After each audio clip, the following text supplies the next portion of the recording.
Raisin'ny Premier-ministre lehiben'ny gouvernement Andriamatoa Jean Ravelonarivo moa ny solotenan'ireo mpiasa izay mandrafitra ny syndicat ao anatin'ny Air Madagascar manatanteraka fitokonana amin'izao fotoana izao mazava ho azy tafiditra indrindra ao anatin'ny fikaroham-baolana amin'izao crise misy ao anatin'ny Air Madagascar izao ny fiaonana teo amin'ny rotonta misy fiantraikany amin'ny fifandraisana Madagasikara amin'ny sehatra iraisam-pirenena ihany koa ity grève tanterahan'ny zotra mpiara-manidina Air Madagascar ity raha tokony andro antokoa mantsy no nanasoniavana ny fijoroan'ny ny fiombonan'ny zotra mpiara-manidina ao anatin'ny Océan Indien ao anatin'ilay antsotsika hoe Alliance Vanille zany dia voaterina emotra amin'ny andro manaraka indray ny fanatanterahana izany.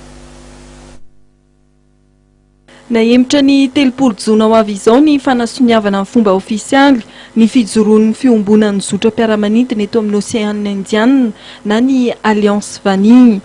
Tokony napetraka tamin'ny fomba ofisialy androany teto Antananarivo ny Alliance Vanille saingy noho ny fitokonana tanterahan'ny mpiasan'ny zotra mpiara-manidina Air Madagascar no anton'ny fihemorana raha amin'ny fanambarana voaray.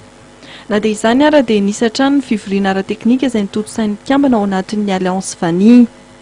Ny Alliance Vanille izay marihana fa hivondronan'ny zotra mpiara-manidina eto amin'ny Océan Indien ahitana ny Air Austral, Air Madagascar, Air Mauritius, Air Seychelles.